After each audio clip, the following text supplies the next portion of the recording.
In the Gnostic Gospels, Jesus performs no miracles, he discloses no fulfillment of prophecy, he announces no apocalypse, and he dies for no one's sins. Instead, he reveals wisdom and knowledge, so those who hear his message may connect with a higher consciousness. This Christ is not the mere Savior character that now pervades Christianity. Jesus of Nazareth, whether historical or fictional, is symbolic of one who has transcended limitation and become one with the divine. Christ represents the perfected man, the one who has pierced the veil of earthly desire, breaking free from the cages of attachment, leading to mastery over one's consciousness.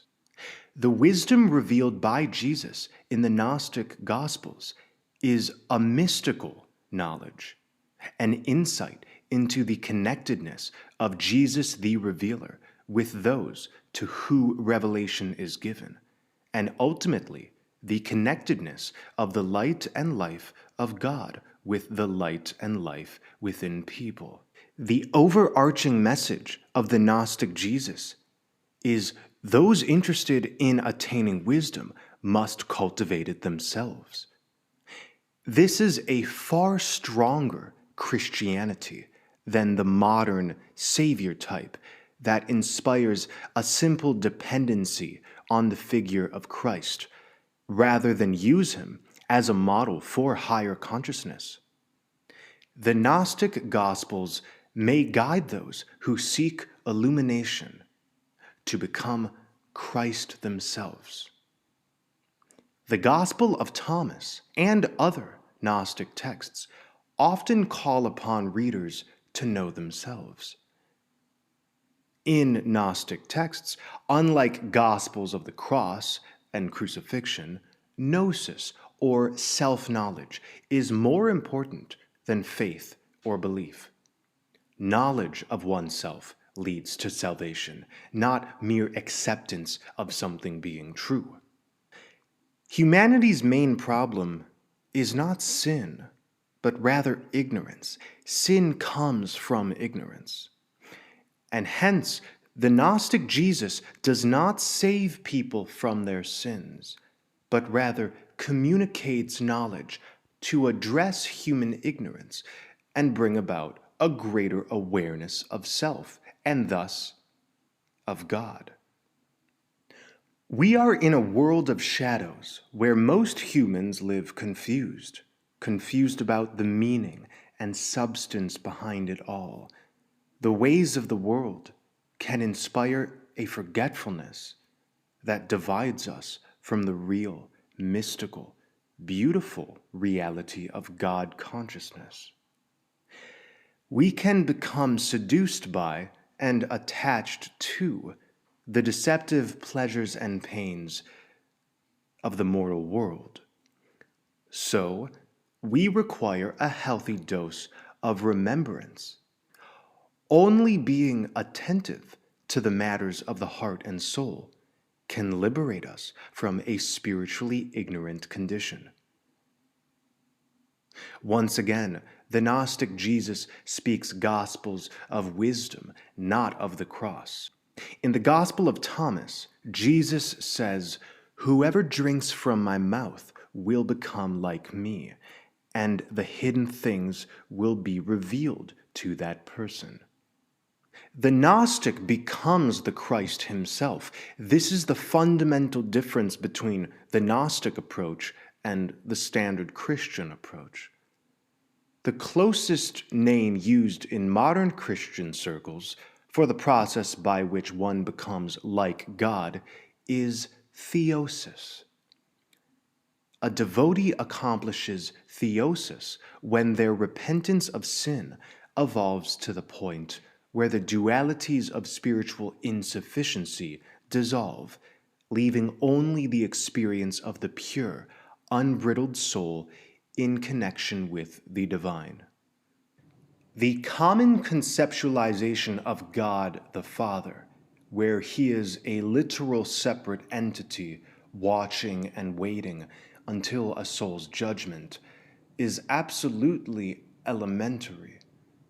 The true essence of the Father is that of upward striving, where order is constantly manifested from chaos. Above our current state, there exists a greater one that has unlocked more wisdom, more insight. The image of the caring but stern Father above us exists in our psyches, but this psychological archetype is very much real. And that's the thing about what's real and what's not. The divine can only be known through the inner eye. The unseen realm has just as much authenticity as our emotions, as our thoughts. I hope you know what I mean. Our emotions and thoughts come and go. None of them stay put. Although we cannot catch our emotions or thoughts, they are very much real, just like our thoughts and our emotions. The spirit realm is not distinct from the experiencer, so our interpretation of God's will, or the will of the divine, will always have everything to do with our own state of being, in contrast to the state of being we could inhabit, one that is greater. The imperfections of the world are dramatic, numerous, and in our current age, increasing. The Gnostic conceives of such imperfection as the result of a fall. Only Gnosis, self-knowledge, can reverse this fallen condition. Mythology and religious stories communicate truths which cannot be adequately conveyed in any other fashion. Many mythologies result from mystical states that seekers of the past formulated.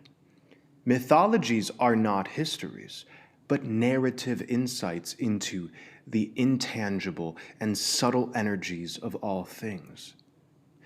Mythologies, such as the Gnostic tales and scriptures, are meant to act as breadcrumbs for our own divine realization.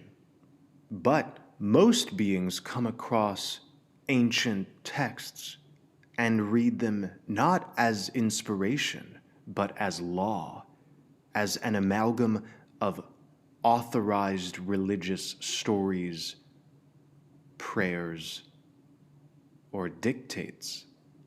The Gnostic and Buddhist worldview is similar in that both schools of thought recognize earthly life to be filled with suffering.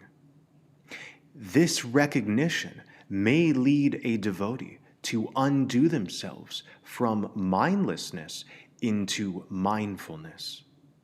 We are mindless when we exchange self-knowledge for earthly stimulation or reward. We are mindless when we chase after the phantoms of our mind's chatter. We are mindless when we drown out the voice of intuition and of the heart. A spiritual alienation grows in us when we ignore the inherent tragedy of this world. We can build a robust approach towards our own evolution only when our foundation is of truth. A real connection to the transcendent emerges only from the troubling, but ultimately liberating acknowledgement that this world is based in limitation. The very conditions of mortal, earthly existence, whether natural or man-made, are subpar and restrictive. These conditions are inherent to the fabric of the world, say the Gnostics. My soul feels confined, the Gnostic might say, feeling the restraint of mortality. And although everything in this world is headed towards death, including myself, I seek liberation through union with the Supreme. The standard Christian relays that God not only created the universe, but micromanages it as its king, judge, lawmaker, and executioner simultaneously. But history tells us that Gnosticism came alive in the 1st century AD. Some would argue that Gnosticism is the earliest, truest form of Christianity. The Gnostics of this time perceived the Judeo-Christian creator as a false, ignorant god. This demiurge was fabricated from a fallen wise essence named Sophia. Thus, we exist in a world that is veiled. But beyond this false creator, beyond this false reality, there does exist a true, ultimate, and paradisal reality which can be unlocked and experienced by the human soul. This idea of the demiurge is the idea that all falsity veils the real with the illusory, and then claims to be true and authentic. This explains why the demiurge claims to be the one and only. He is ignorance personified. There are many illusions and delusions we can agree to and produce ourselves in ignorance. So much self-knowledge has to do with the uncomfortable energies and tendencies we experience that need to be transmuted and reconfigured. The master magician will always be a Gnostic who successfully allocates one force's vitality into another force of equal strength but greater quality. For instance, the Gnostic, through devotion, is able to transmute the shadows of vice into coherent rays of peace. Earth, being ruled and organized by the demiurge, is not void of the spark of wisdom. Sophia, the original virgin and deathless mother, nourishes the creation behind the scenes, being wrapped up in the demiurge's tentacles that she herself accidentally produced in a move of cosmic curiosity.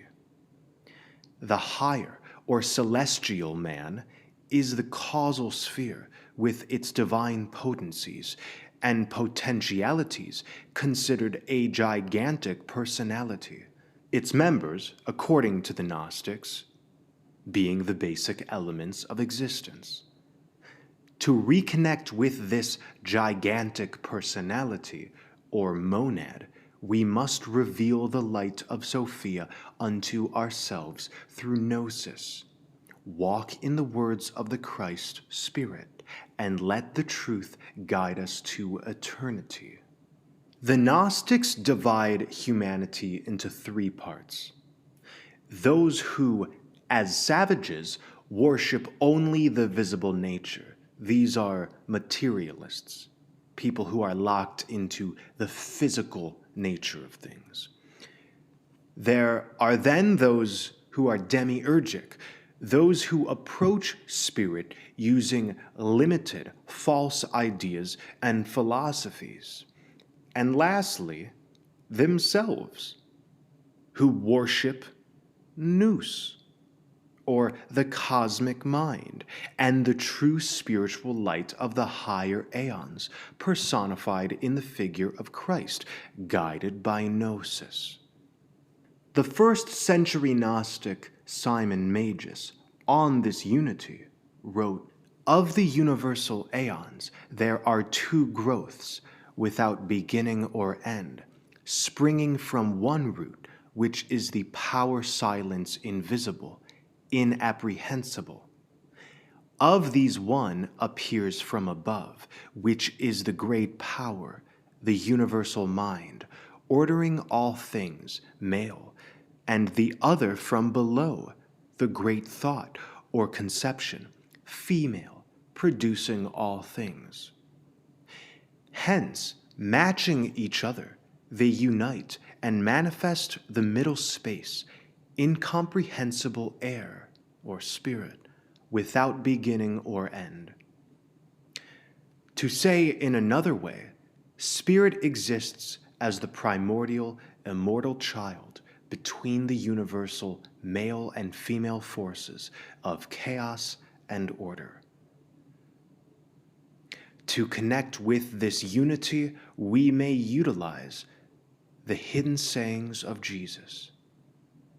The following is a review of the Gnostic text, the Gospel of Thomas, also known as the hidden sayings of Jesus. These are the secret sayings which the living Jesus spoke and Judas Thomas the twin recorded. And he said, "Whoever finds the interpretation of these sayings will not taste death." Jesus said, "Let him who seeks continue seeking until he finds. When he finds, he will become troubled. When he becomes troubled, he will be astonished, and he will rule over the all." Indeed, it takes a good dose of suffering in order to arrive at the truth. Jesus said, "If those who lead you say, 'See, the kingdom is in the sky,' then the birds of the sky will precede you. If they say to you, 'It is in the sea,' then the fish will precede you. Rather, the kingdom is inside of you, and it is outside of you. When you come to know yourselves, then you will become known, and you will realize that it is you who are the sons of the living Father. But if you will not know yourselves, you dwell in poverty, and it is you who are that poverty." These words are significant and in line with the Hermetic axiom, "as within, so without."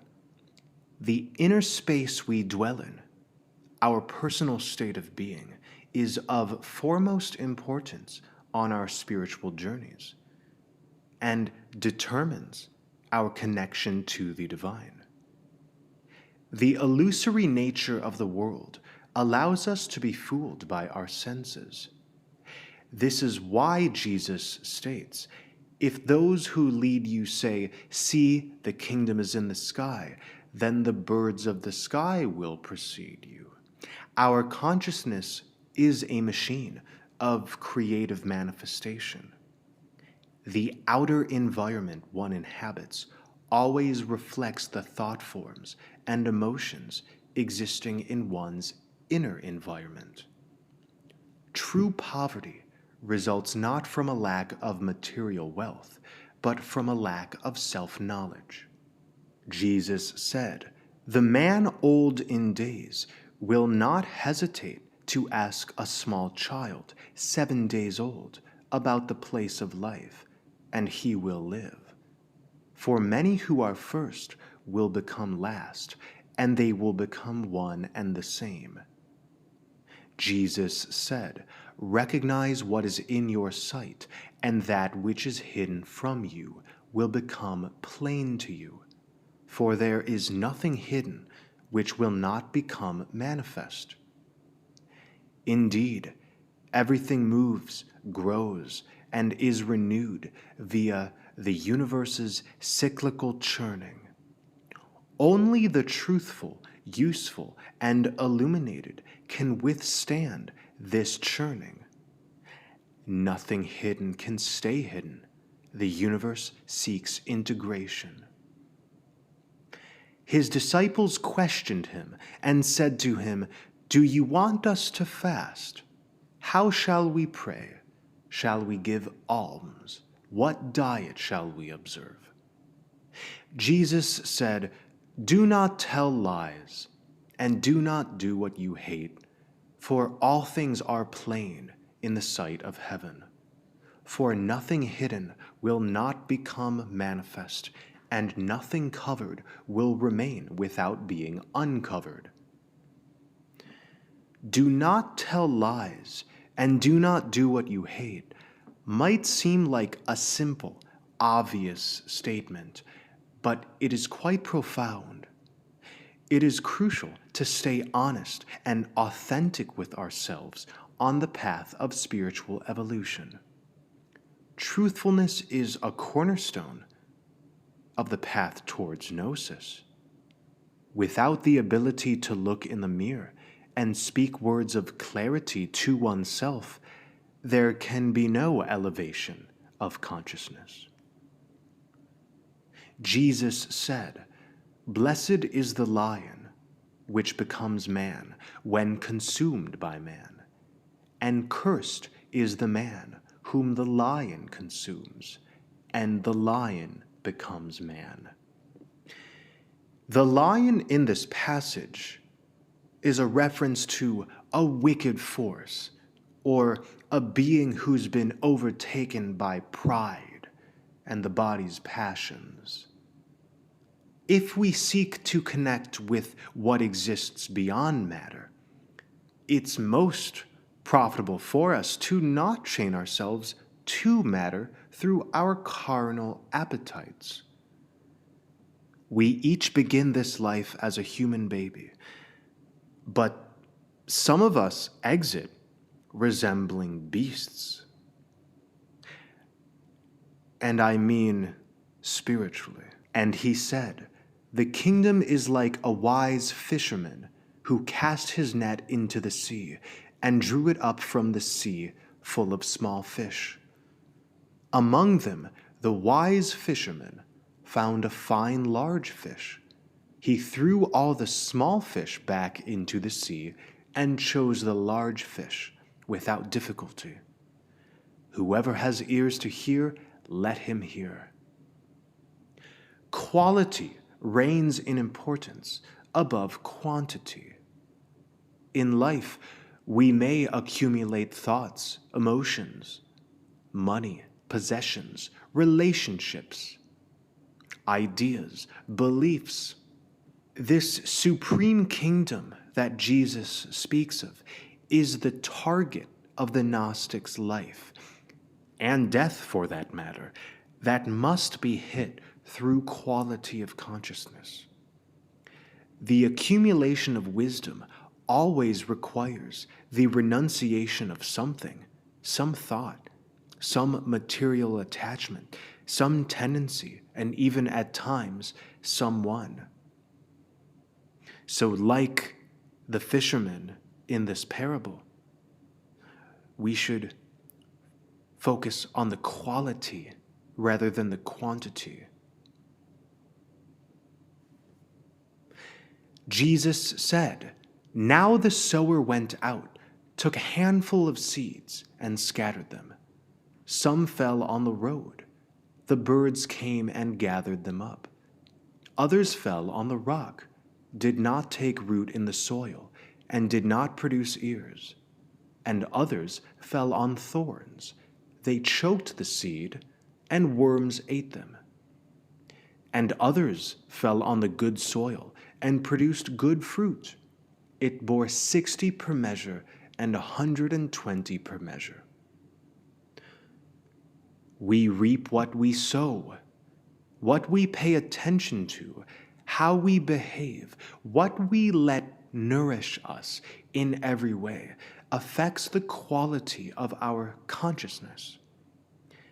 The good soil we till is mineralized by the beautiful energies and actions we play out on the stage of life. The intention to be a force for all things divine only flowers when that intention is paired with the willingness to play out and demonstrate such divinity. Jesus said, "I have cast fire upon the world, and see, I am guarding it until it blazes." Jesus said, "This heaven will pass away, and the one above it will pass away. The dead are not alive, and the living will not die. In the days when you consumed what is dead, you made it what is alive. When you come to dwell in the light, what will you do? On the day when you were one, you became two. But when you become two, what will you do? The mystery of death is the mystery of life. Jesus is referencing a truth of great esoteric quality. Nothing is stable or unmoving, as everything ebbs and flows within cycles of change. Accepting this change can inspire a courage within us that lets change's tides wash away what is unnecessary and incompatible with the next step. And there always is a next step, isn't there? The disciples said to Jesus, "We know that you will depart from us. Who is to be our leader?" Jesus said to them, "Wherever you are to go to James the righteous, for whose sake heaven and earth came into being." Jesus said to his disciples, "Compare me to someone and tell me who I am like." Simon Peter said to him, "You are like a righteous angel." Matthew said to him, "You are like a wise philosopher." Thomas said to him, "Master, my mouth is wholly incapable of saying whom you are like." Jesus said, "I am not your master. Because you have drunk, you have become intoxicated by the bubbling spring which I have measured out."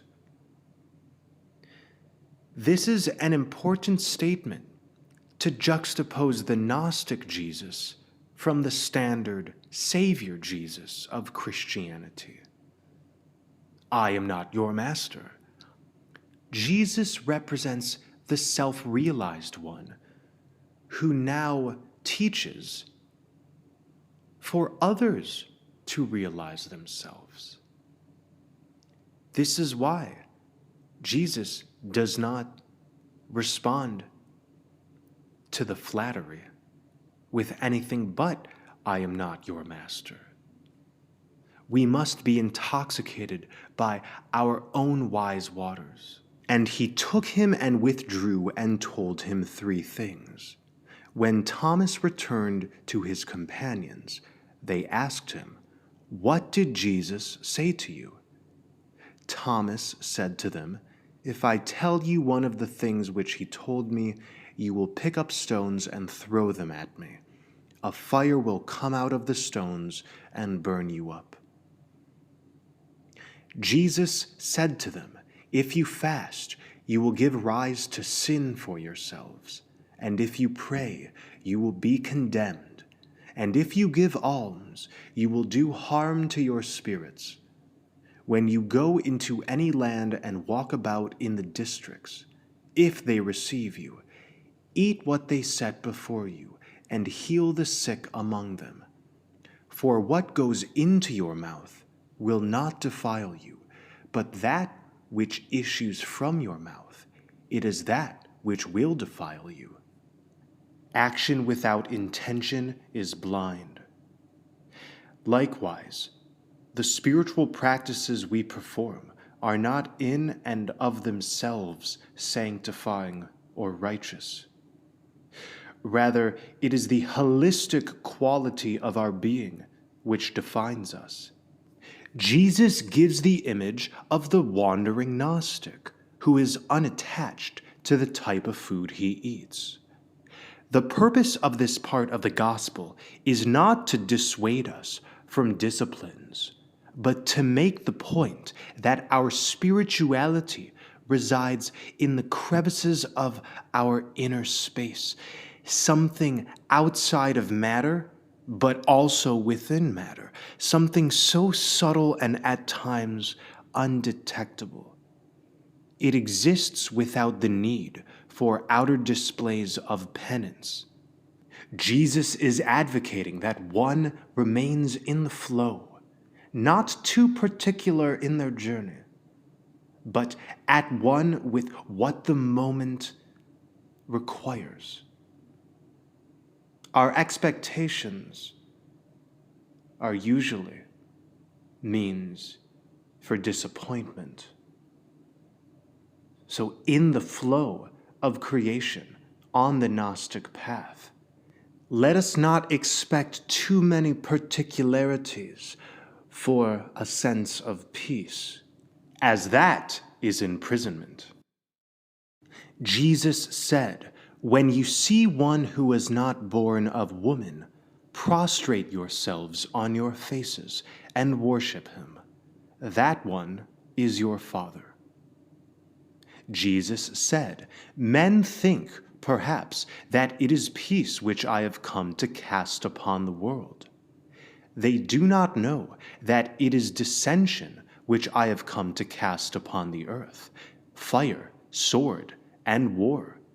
For there will be 5 in a house, 3 will be against 2, and 2 against 3, the father against the son, and the son against the father, and they will stand solitary." This may seem like an odd piece of scripture, but let us think about it. Why would conflict be something the Gnostic Jesus promotes? Conflict informs us of error. Conflict naturally arises when energies are incompatible in us or between us and another force. Our error is not just based in earthly existence, but results from a condition beyond this incarnation. In Jesus' small allegory, the Father and Son are against each other and stand alone. This image might be a bit heartbreaking, but truly, it is our solitary moments of reflection which lead us to a greater awareness of self and of soul. Peace is not the catalyst for growth. And destruction always plants the seeds of renewal. Jesus said, "I shall give you what no eye has seen, and what no ear has heard, and what no hand has touched, and what has never occurred to the human mind." This is the state of God consciousness. Jesus is suggesting that the Gnosis within his message leads to a kind of brilliance that can only be known as much as it is experienced. The disciples said to Jesus, "Tell us how our end will be." Jesus said, "Have you discovered, then, the beginning, that you look for the end? For where the beginning is, there will the end be. Blessed is he who will take his place in the beginning. He will know the end and will not experience death."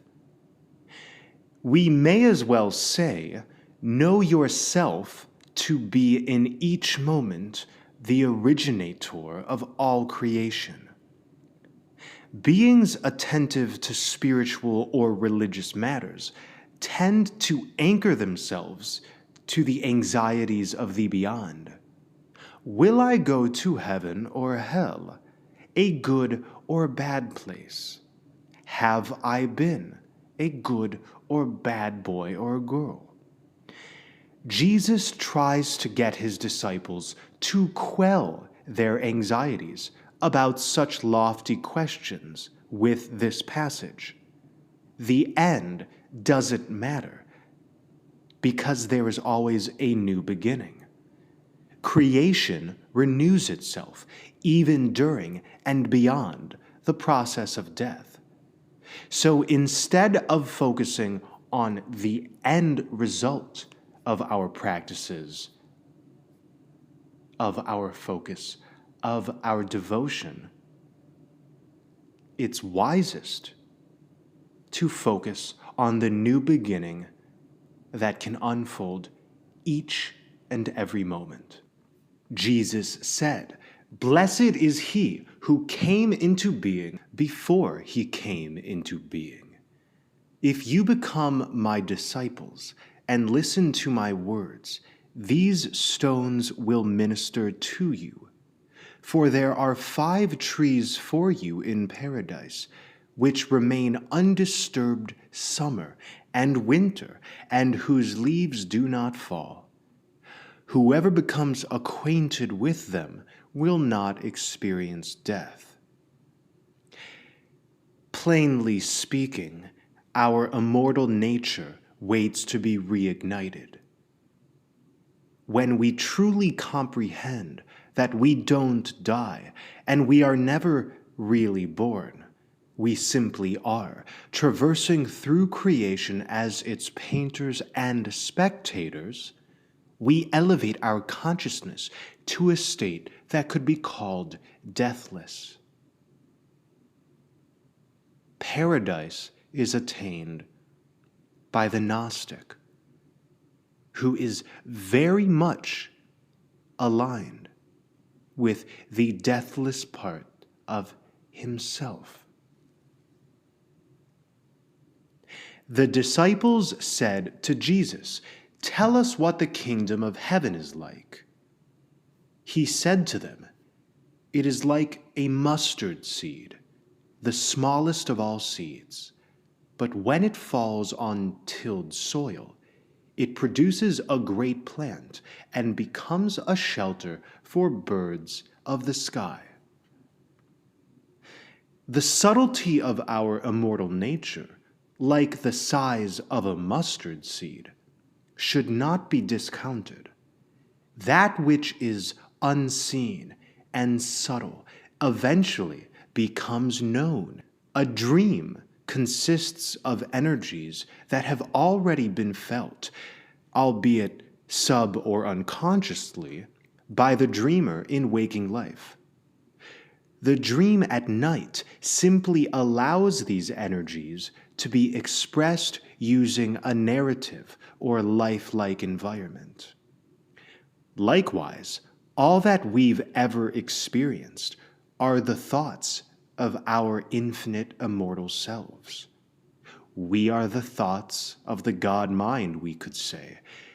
We are microcosms of the greater macrocosm.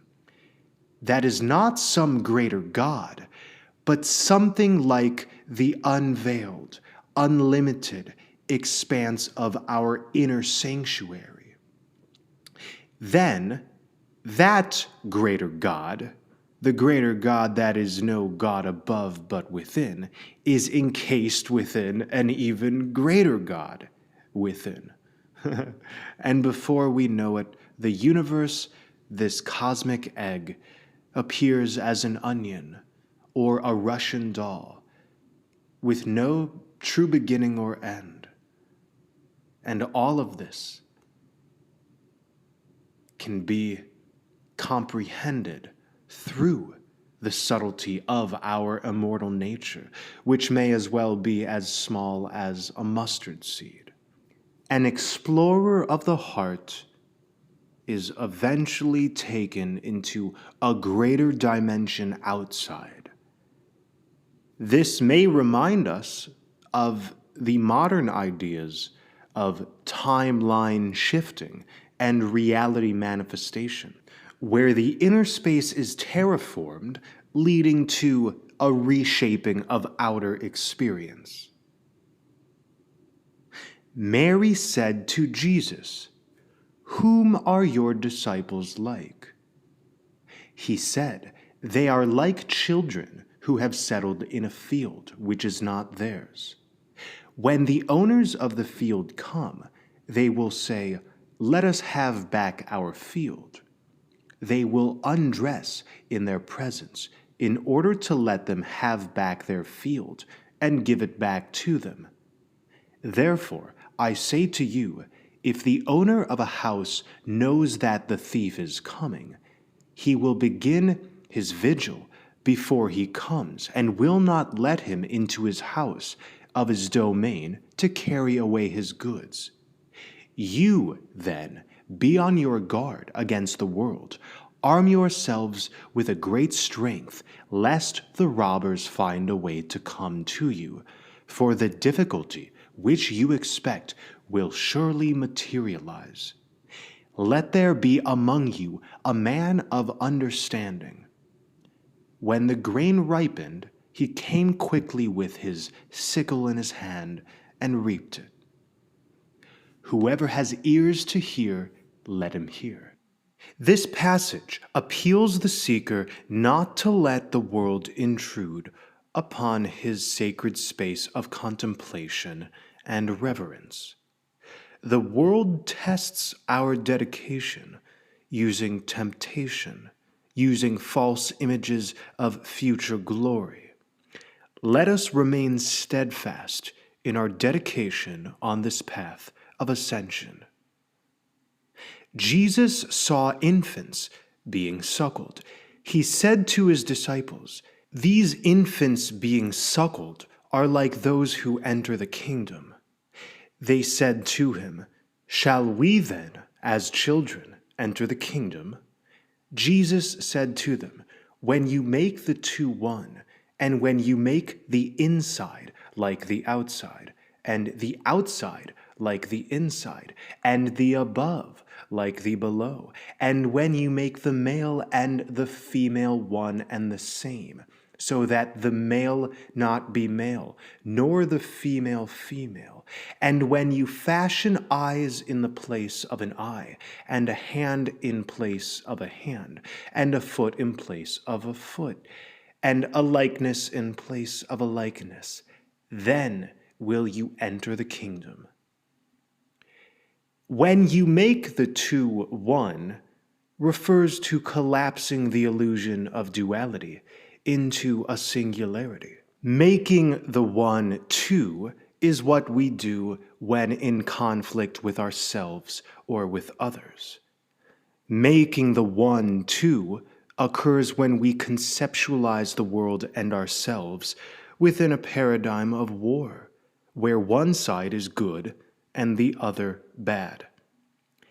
Eating from the tree of the knowledge of good and evil refers to humanity's renunciation of the unified state for one that splits wholeness into opposing dueling halves. So we must go back to the paradisal condition before we knew duality in order to enter the kingdom. That is what Jesus is advocating. I've been emphasizing for years a similar point that Jesus makes in this passage. Make the inside like the outside, and the outside like the inside, and the above like the below. Then you will enter the kingdom. Through meditative practices, mindfulness, through taking responsibility for the effects of our causes, and through vanquishing violence against ourselves and others, we resolve the tension between the inner and outer in our microcosmic realities. In doing so, we become a Christ. The falsity that entraps Sophia, the fallen spark of wisdom, is the falsity that prevents us from drinking wisdom's nectar. So, let us allow the light of Gnosis to shine brightly as a determined liaison guiding us through this underworld. Let us make the two one, integrating all opposites, reconciling all duals. Jesus said, "I shall choose you 1 out of 1,000, and 2 out of 10,000, and they shall stand as a single one." His disciples said to him, "Show us the place where you are, since it is necessary for us to seek it." He said to them, "Whoever has ears, let him hear. There is light within a man of light, and he, or it, lights up the whole world. If he, or it, does not shine, he, or it, is darkness." When we illuminate ourselves, we are not committing an isolated act. Our spiritual upliftment fills the air of reality with a magic that inspires more spiritual upliftment. Essentially, our awakening awakens other beings. Our attentiveness to the higher realities beyond mundane reality gifts the universe. Jesus said, "Love your brother like your soul. Guard him like the pupil of your eye." Of course, we must always treat others as we would like to be treated, as the way we treat others is the same way we treat ourselves, and not just ourselves within time, but ourselves within eternity.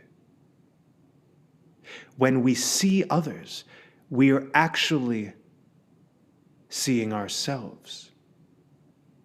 Only a Gnostic understands this. Jesus said, "You see the mote in your brother's eye, but you do not see the beam in your own eye. When you cast the beam out of your own eye, then you will see clearly to cast the mote from your brother's eye." Of course, most of us are familiar with this passage. The fact is, this incarnation has been gifted to each of us as a means to cleanse ourselves, help cleanse the universe, and accomplish a great work. To save ourselves and the cosmos from all things unholy and broken. That is the great work. Although there are endless qualities in this world and in others to find a problem with, it is ultimately our hearts, our souls, our minds, our personal spheres of consciousness that must be dealt with at the end of the day. Anything we judge as inadequate in others can actually be used as a sort of reverse inspiration so that we may commit to further evolution. If we see something in another that we find distasteful, that speaks volumes about what it is we value within. And our energy will be better utilized, focusing on working out this inner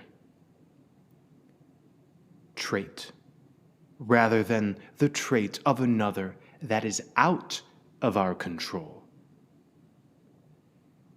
Jesus said, "If you do not fast as regards the world, you will not find the kingdom.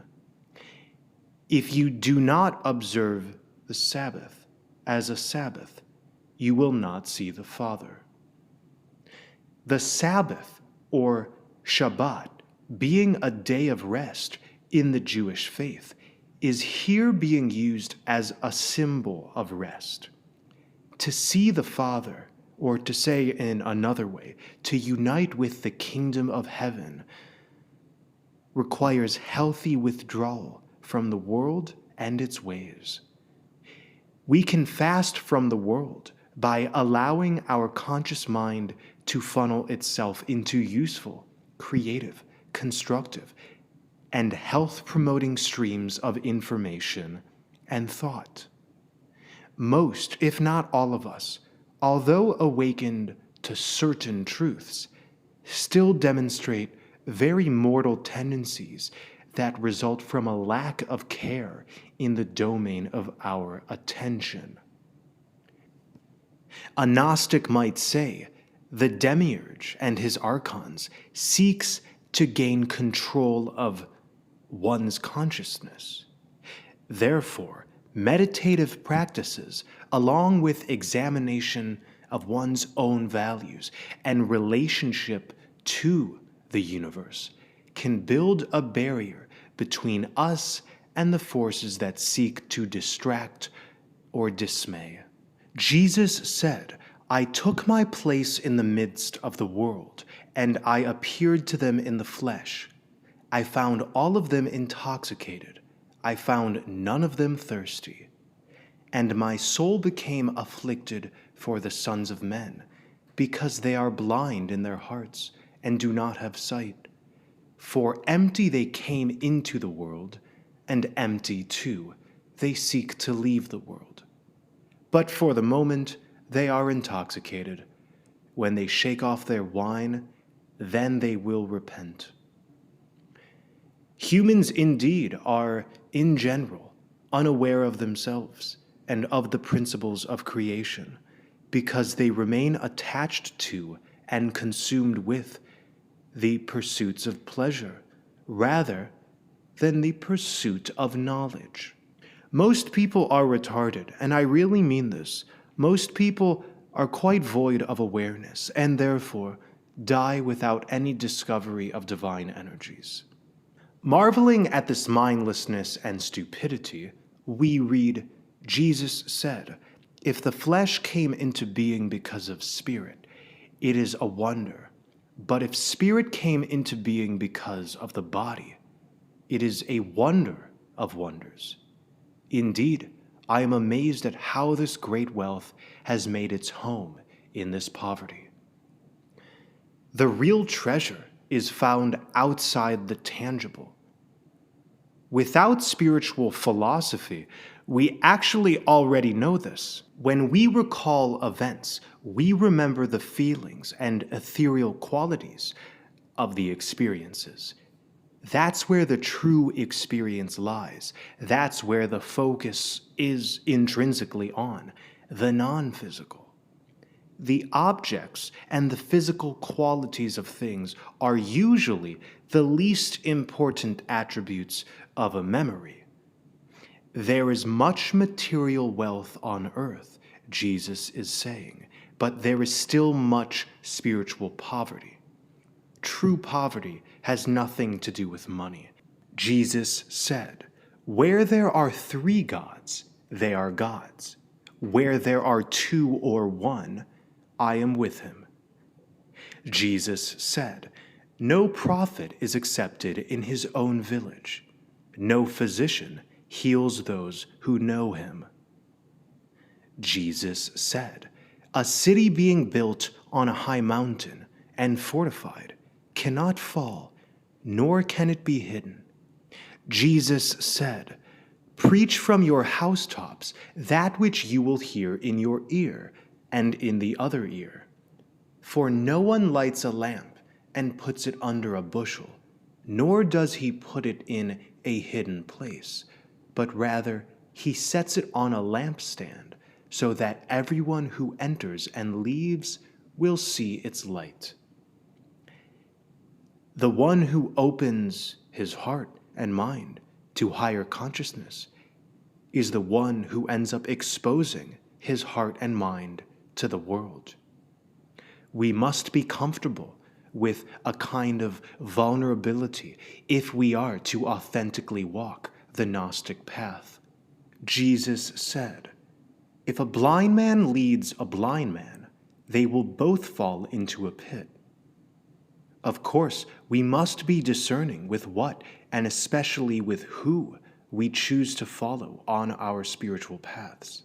I am not a fan of savior figures or God-men gurus or anyone who emphasizes, well, really anything other than the unique spark of divinity residing in each living soul, capable of being set free.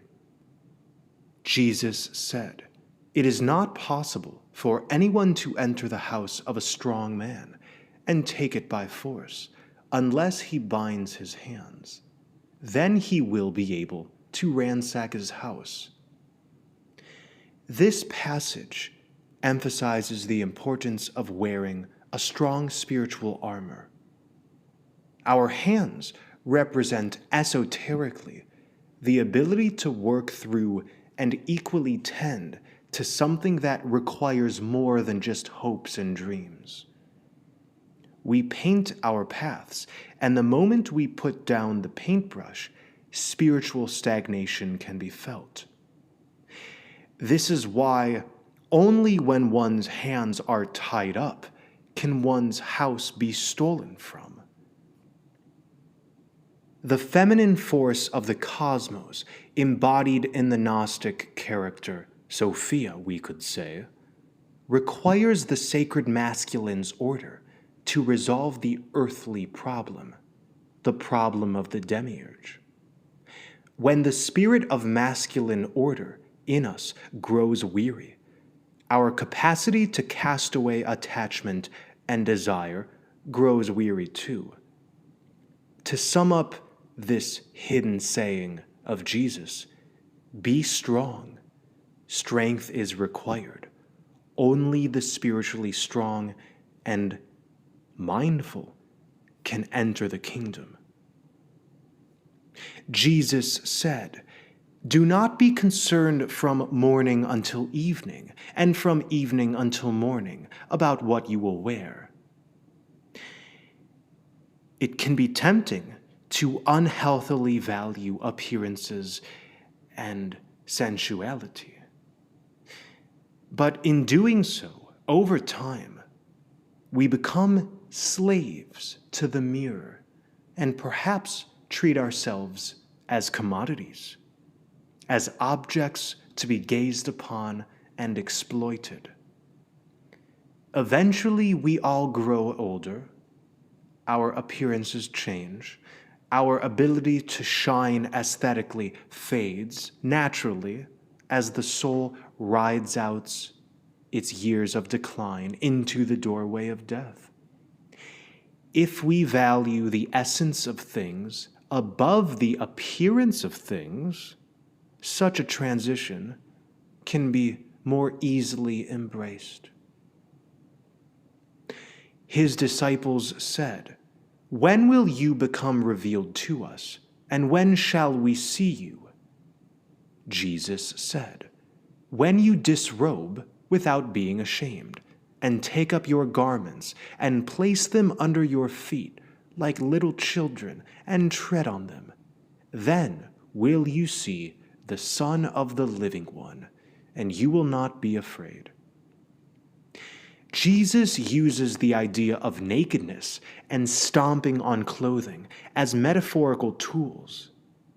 Adam and Eve were naked in the garden.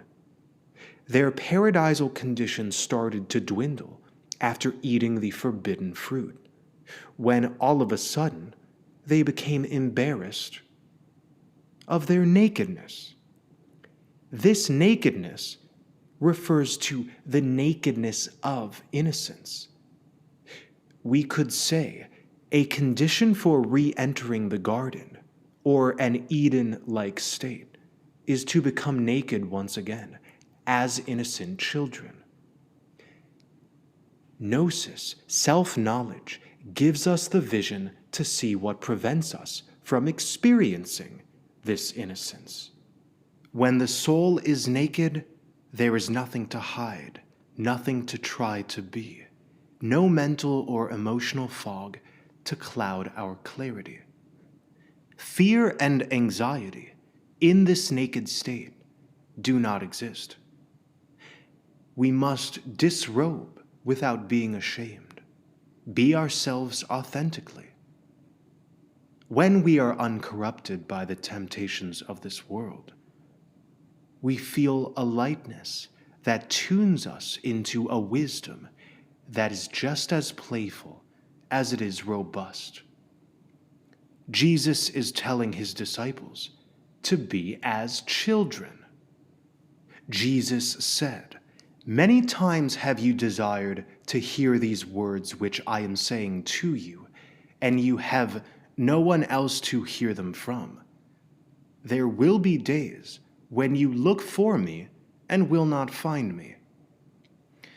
Ultimately, we are all alone on our journeys. Alone, yes, but all one. We necessarily are inspired by others on our journey, but the seeker of liberation eventually leaves the nest of their mentors or mediums of inspiration to walk without crutches. The moment we realize we are dependent on the words or comforts of a certain person or doctrine, it's time to reconfigure ourselves into more mindfulness. We ultimately are all subjects of life, journeyers of the soul, cosmic gypsies. As spiritual adventurers, no one being holds any definitive key or truth. Instead of looking for Jesus or for any Savior, let us look for ourselves. Jesus said, "The Pharisees and the scribes have taken the keys of knowledge and hidden them. They themselves have not entered, nor have they allowed to enter those who wish to. You, however, be as wise as serpents and as innocent as doves." The idea of occultism has at times become sterile and overblown. When bringing up the occult or the esoteric, many of us think of ancient mystery schools that conceal the real knowledge from the masses, meant only for those who are worthy of receiving it through initiation. Jesus, in this secret saying, condemns this approach towards knowledge. It may be tempting to act as the exclusive keepers of occult information, but this approach proves imbalanced and based in power dynamics. Being wise as serpents, we stay in control of ourselves, and being as innocent as doves, we disallow this control from becoming tyrannical. Jesus said, "A grapevine has been planted outside of the Father, but being unsound, it will be pulled up by its roots and destroyed." There are so many beautiful and interesting things in this world that it may be difficult to see the various earthly productions as merely the manifestations of ultimately spiritually dead people. There are also many successful ventures in this world. Degenerate, conflict-promoting pursuits have plenty of support. So how can we acknowledge a godly force or a divinity that all originates from in the face of such ridiculous dualistic productions? The fact is, nothing unsound, nothing incoherent can be sustained. There are many grapevines that seem to be healthy and thriving, planted outside of the Father, using Jesus' terminology, but their existence and success is a farce. The fate of the false is disillusion. Therefore, let us praise and promote the truth and plant ourselves in the truth so that we do not dissolve with the false. Jesus said, "Whoever has something in his hand will receive more, and whoever has nothing will be deprived of even the little he has." This passage pays homage to what is presently called the law of attraction, the idea that our consciousness is connected to the gifts and lashings of reality. Of course, this also pairs with the Eastern concept of karma. The something in his hand Jesus speaks of is not money, but a mindset. Abundance in spirit is true abundance. Letting Gnostic thought rule our lives, we may find a richness that surpasses any material wealth. Jesus said, "Become passerbys. Flow with creation. be one with it all. The common man gets entangled in conflicts and dramas. The true Gnostic seeks to stay free and uncorrupted from such petty turmoil.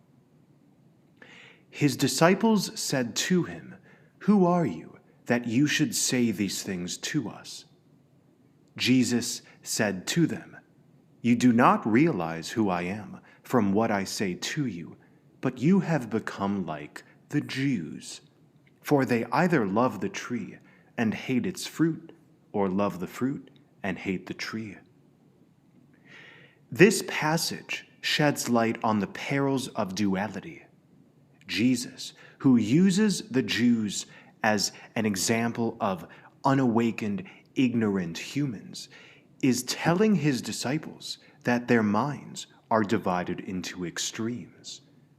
Their minds are in a dualistic condition, preventing them from seeing truth. Duality veils us from the singular reality, the oneness. Black and white interpretations extend this collective dualistic condition that Jesus wants his disciples to undo themselves from. Jesus isn't interested in being revered. He wants his disciples to understand, to realize for themselves the esoteric truth that only one can reveal to oneself. Jesus said, "Whoever blasphemes against the Father will be forgiven, and whoever blasphemes against the Son will be forgiven. But whoever blasphemes against the Holy Spirit will not be forgiven, either on earth or in heaven." The Holy Spirit in Christian lore is the vessel by which we traverse the waters of life to enter communion with the Father and with the Son.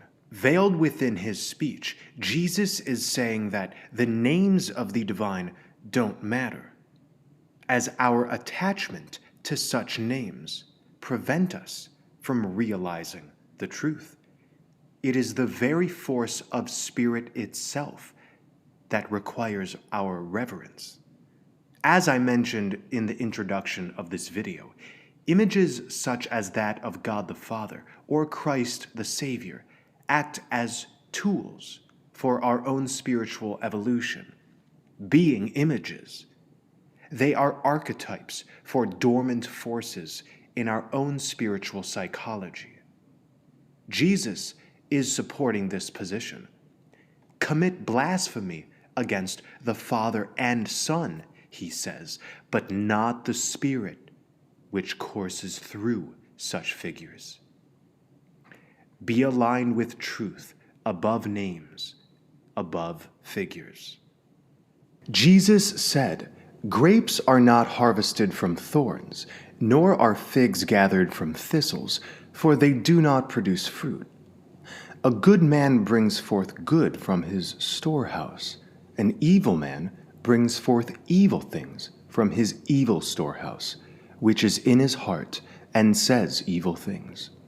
For out of the abundance of the heart he brings forth evil things." Our spiritual condition may seem puzzling or elusive to us. How are we to know what the divine thinks of us? What is our spiritual stature? The journey we take in life is actually a great measurement of our spiritual depth. If we wish to use this lifetime as an initiation into the great unknown, it's crucial to conduct oneself in a way that brings forth such a reality, such a connection. To produce fruit, healthy and sweet, I may add, we must take the steps for a good harvest. A connection or disconnection to the heart shows itself in life's various unfoldments, dramas, and passageways.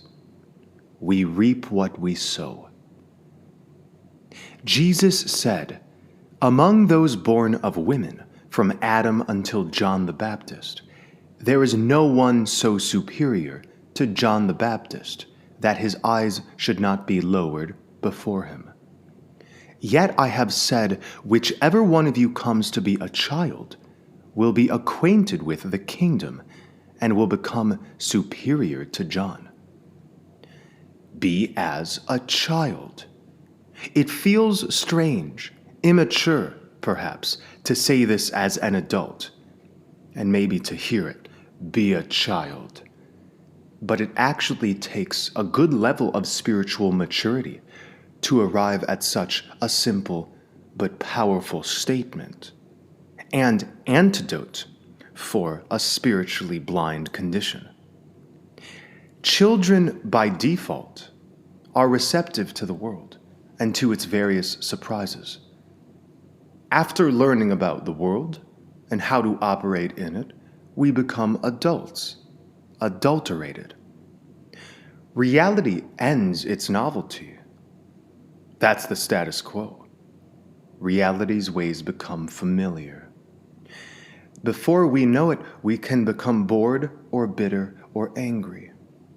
We become certain about our beliefs and lose touch with the heart's voice. This is a condition that all with closed eyes fall into.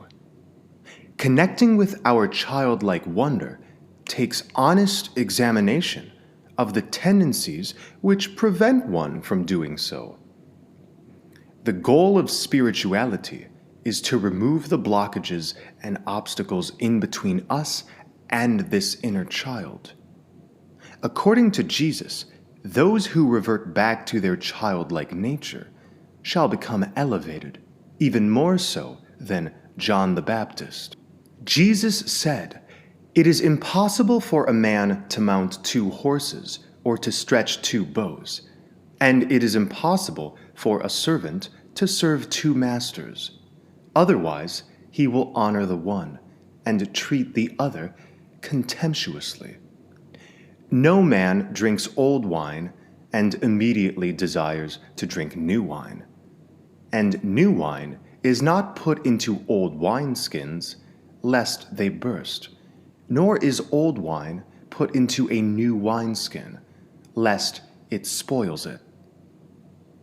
An old patch is not sewn onto a new garment, because a tear would result." Spiritual success relies on congruency. A house divided cannot stand. We must be clear with ourselves. What are our intentions? What is the ultimate goal? Are our attitudes, beliefs, and intentions in line with our conduct? Serving 2 masters can mean a multitude of things. We may be divided between lovers, between hobbies, between philosophies, between paths. Any division needs to be reconciled so the narrow path to the kingdom doesn't vanish in front of us. If we are to exist consciously, coherently, and harmoniously, we must steer our ship into the seas of clarity. Many of us have felt torn in our journeys between the old self that begs us to dwindle in spiritual vigor, instead finding comfort in mediocrity, and the new self that calls us to kill the old tendencies to make way for the new. Hence, no man drinks old wine and immediately desires to drink new wine. Jesus said, "If 2 make peace with each other in this house, they will say to the mountain, 'Move away,' and it will move away." Harmony between any 2 beings begets a power that affects reality, oftentimes dramatically. The universe moves most efficiently in the power of true love. If others won't create harmony with us, however, then we can let ourselves be the initial domino that instills this world and others with comfort and connection. Jesus said, "Blessed are the solitary and elect, for you will find the kingdom, for you are from it, and to it you will return." Now this is interesting. This passage exists after a passage about harmony with another. This passage is about the hermit. There is a reason why the hermit and wise man are archetypally the same being. The kingdom Jesus refers to is opened and entered by the chosen few, distinguished from the masses. The Gnostic life is intrinsically one lived alone, or at least lived alone in mind, in spirit. The noise of the world tends to drown out the calls for self-mastery. Those who naturally feel this pull towards mastery, whom I term living souls, are feeling this pull to go home, to get back to the origin point. You are from it, and to it you will return.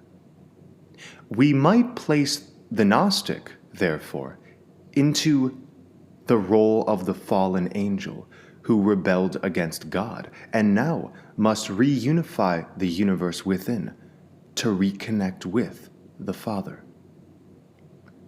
Jesus said, "If they say to you, 'Where did you come from?' say to them, 'We came from the light,' the place where the light came into being on its own accord and established itself and became manifest through their image.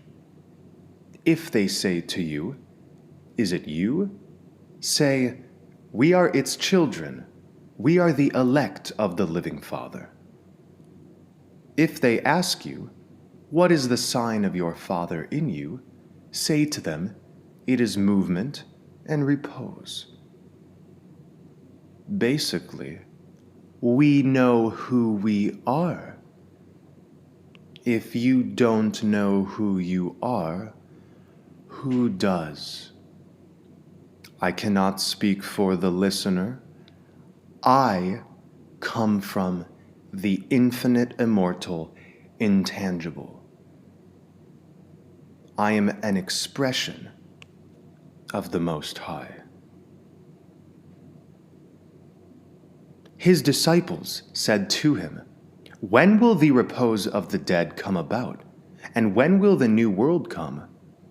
He said to them, "What you look forward to has already come, but you do not recognize it." I think many of us can relate to this passage. The alluring tendency to expect future apocalyptic or rapture-like scenarios is nothing new. Even in the so-called days of Jesus, there was an obsession with the coming of a golden age. This age is not an age, however, but a state of consciousness, one that can be accessed through our own practice and determination. The now moment is always the place and time where we reside.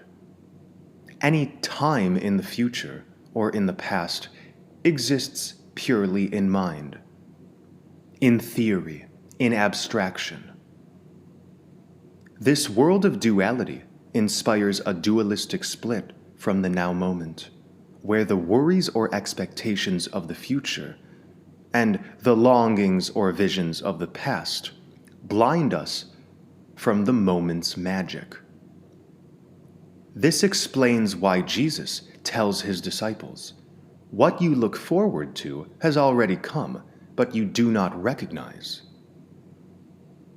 When the inner and outer become one, all questions of the when and where fade. In deep, consistent meditation, we find that everything we seek to access in the future or had sought to experience in the past can all be harmonized in the here and now. when the child plays. The child cares not what time it is, or how the play appears from the outside. The child simply plays. As we become more like children, we become less burdened by the divisive, moment-corroding quality of time. We feel more comfortable in the now. His disciples said to him, 24 prophets spoke in Israel, and all of them spoke in you.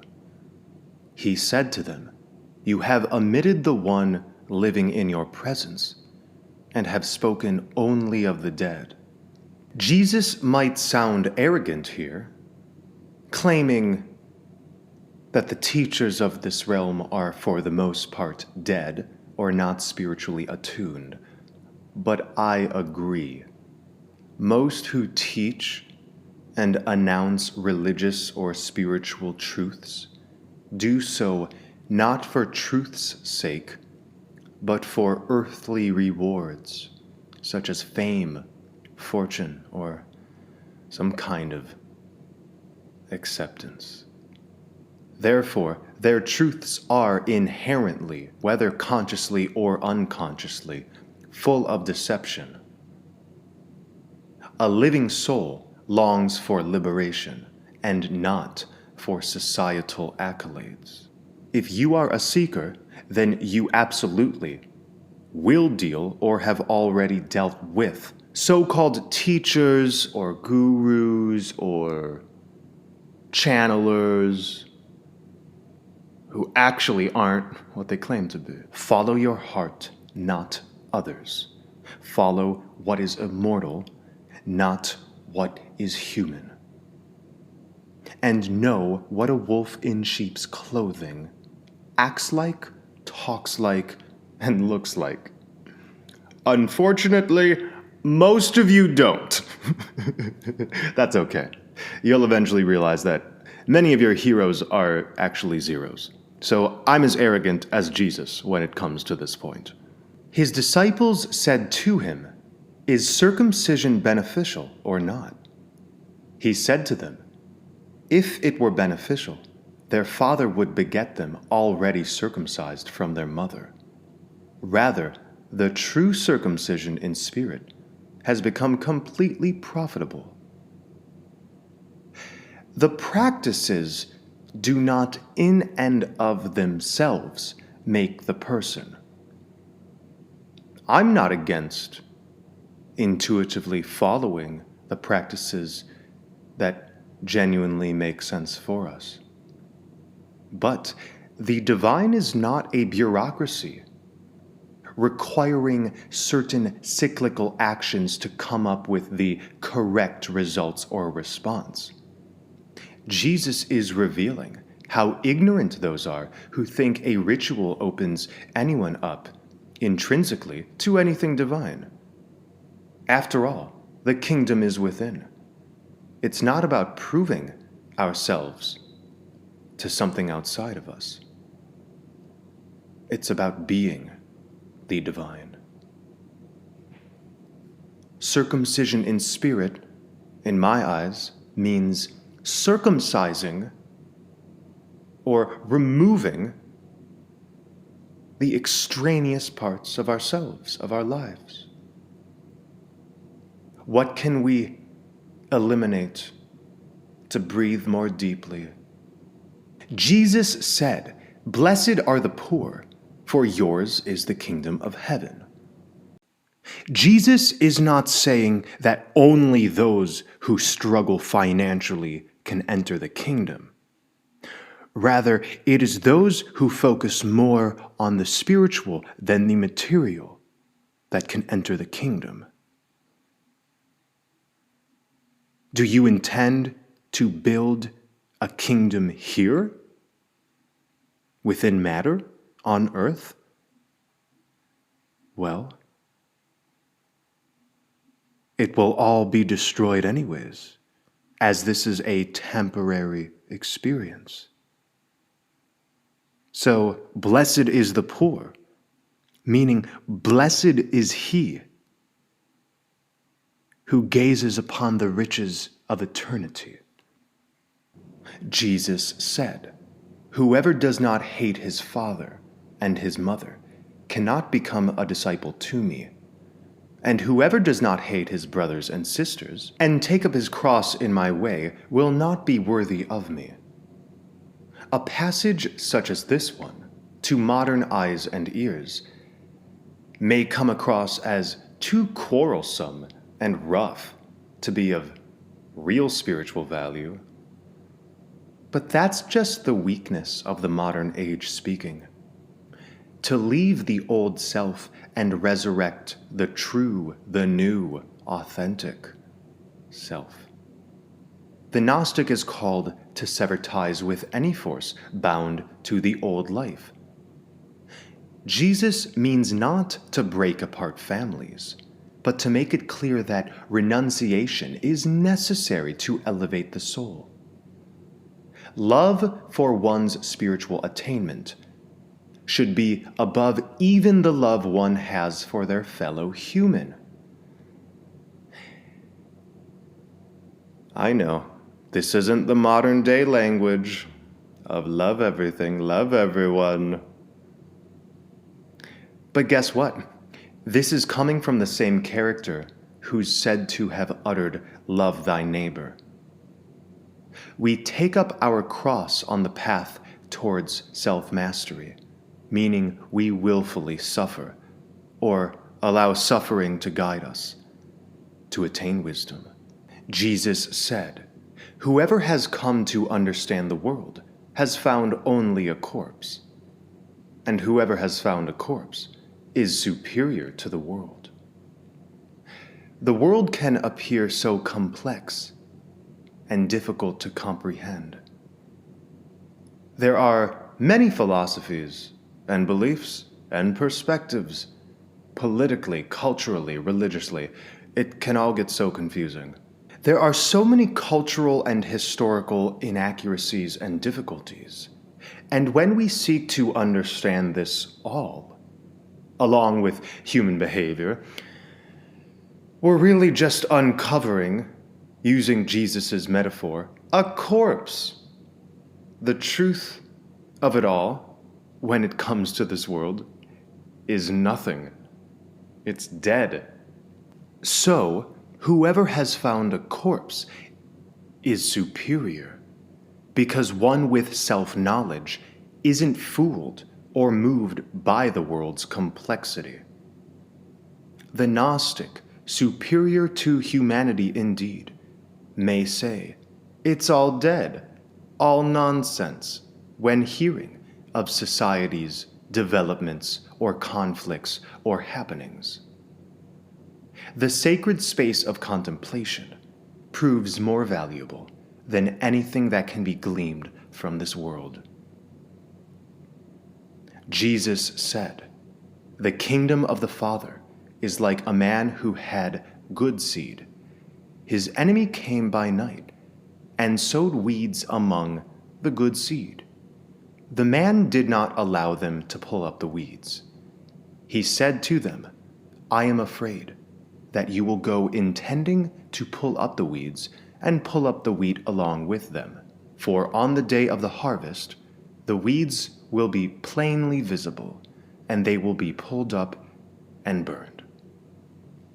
Jesus said, "Blessed is the man who has suffered and found life."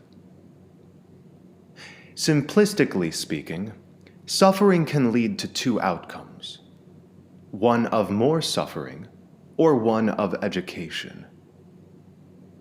Our suffering can embitter us, catalyzing patterns that create more and more suffering, or our suffering can educate us about the folly of certain behaviors, about the folly of certain lifestyles, of the folly of certain intentions. We can find life in our suffering.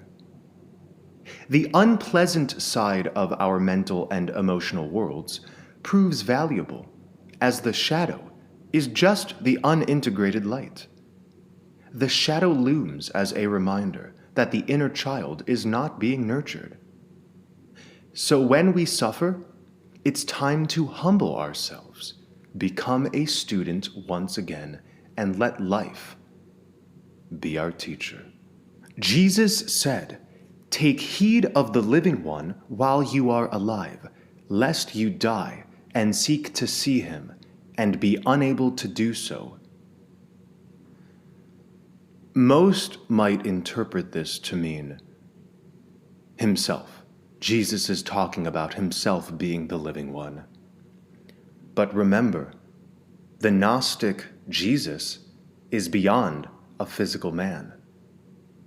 The Gnostic Christ is the Christ inside. Jesus is saying, we must listen to the livingness inside. That is the living one. This lifetime is designed so that we might finally open our ears to this internal music. Life accomplishes what death cannot. We are here to ignite ourselves and burn with the flame of eternal wisdom. They saw a Samaritan carrying a lamb on his way to Judea. He said to his disciples, "Why does that man carry the lamb around?" They said to him, "So that he may kill it and eat it." He said to them, "While it is alive, he will not eat it, but only when he has killed it and it has become a corpse." They said to him, "He cannot do so otherwise." He said to them, "You too look for a place for yourself within the repose, lest you become a corpse and be eaten."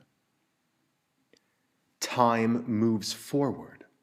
The more we ignore the condition of our consciousness, the more we will feel eaten alive by time. Each day, each moment even, we have the opportunity to cleanse ourselves and further distance ourselves from a deadened state of consciousness. Jesus said, "Two will rest on a bed, the one will die and other will live." Salome said to him, "Who are you, man, that you, as though from the one, have come up on my couch and eaten from my table?" Jesus said to her, "I am he who exists from the undivided. I was given some of the things of my Father." Salome said, "I am your disciple." Jesus said to her, "Therefore I say, if he is undivided, he will be filled with light, but if he is divided, he will be filled with darkness." Duality distorts our beautiful essence. Let us strive to cultivate an undivided state. Jesus said, "It is to those who are worthy of my mysteries that I tell my mysteries. Do not let your left hand know what your right hand is doing." We do not want to give because of what we might get from it, like others thinking more highly of us or paying us compliments, or to receive some special treatment because of our giving. In my book, authenticity is a virtue. Some choose to be kind or loving to gain spiritual brownie points, to appeal to the forces of karma or the scribes of the higher realms. In regards to the mystery teachings of Jesus, which are really the esoteric teachings of Gnosticism, Jesus expects the true devotee to receive such knowledge for the sake of receiving it. I have asked this question before. Would most Christians remain faithful if there was no promise of an entrance into heaven? I don't think so. Jesus is informing us that the real Gnostic gains Gnosis through authentic intention and thus authentic action. Self-knowledge brightens up our experience in the here and now. We need no future to grasp the value of self-knowledge. How about we visualize no reward and purely live in devotion to truth for the sake of living in devotion to truth? Jesus said, there was a rich man who had much money. He said, I shall put my money to use so that I may sow, reap, plant, and fill my storehouse with produce, with the result that I shall lack nothing. Such were his intentions, but that same night he died. Let him who has ears hear. Earthly life ensures that its inhabitants experience cyclical problems. This could be natural disasters, famine, war, cultural and social distress. There are no amount of preparations we can make that will truly solve the problem of existence. The problem of existence is that of the soul and its condition. We pass through this life and can indeed be anguished by our surroundings, but we carry our immortal essence with us beyond this walk, through the earth museum of strange happenings and horrors.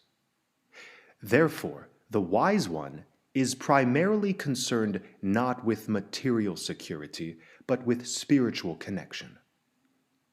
The experience of separation between the inner and outer dissolves, as we worry less about this temporary reality and more about the true transcendent reality. Jesus said, a man had received visitors, and when he had prepared the dinner, he sent his servant to invite guests. He went to the first one and said to him, my master invites you. He said, I have claims against some merchants. They are coming to me this evening. I must go and give them my orders. I asked to be excused from the dinner. He went to another and said, my master has invited you. He said to him, I have just bought a house and am required for the day. I shall not have any spare time. He went to another and said to him, my master invites you. He said to him, my friend is going to get married, and I am to prepare the banquet. I shall not be able to come. I asked to be excused from the dinner. He went to another and said to him, my master invites you. He said to him, I have just bought a farm, and I am on my way to collect the rent. I shall not be able to come. I ask to be excused. The servant returned and said to his master, those whom you invited to the dinner have asked to be excused. The master said to his servant, go outside to the streets and bring back those whom you happen to meet, so that they may dine. Businessmen and merchants will not enter the places of my Father. Are you still with me?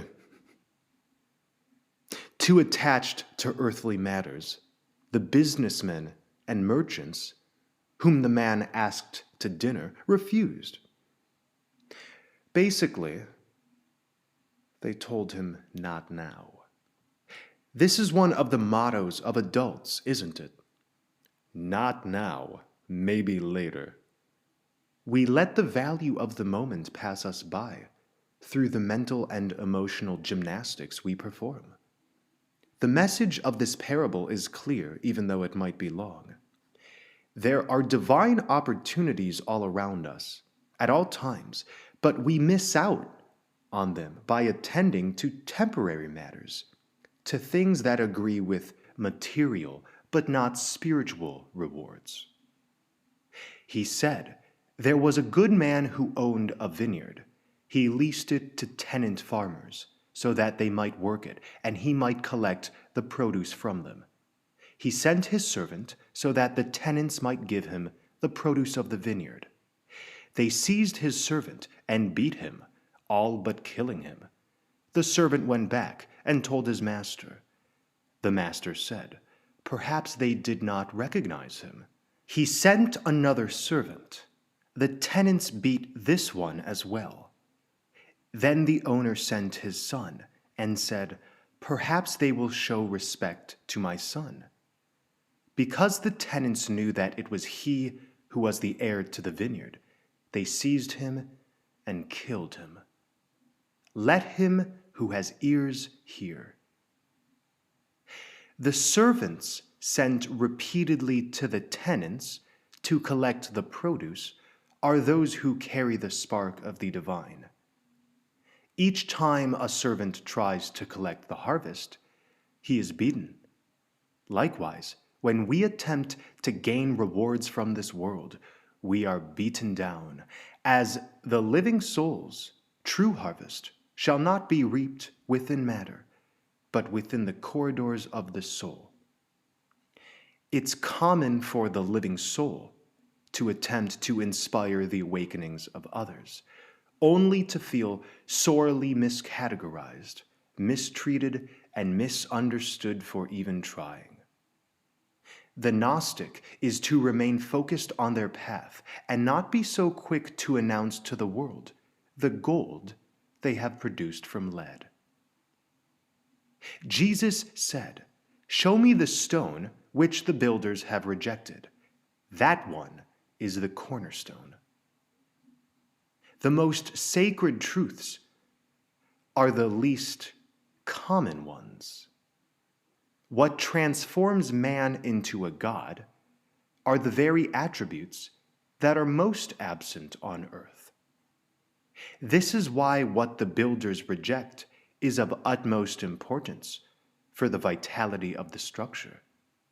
The true self is the temple of the school of the inner mysteries.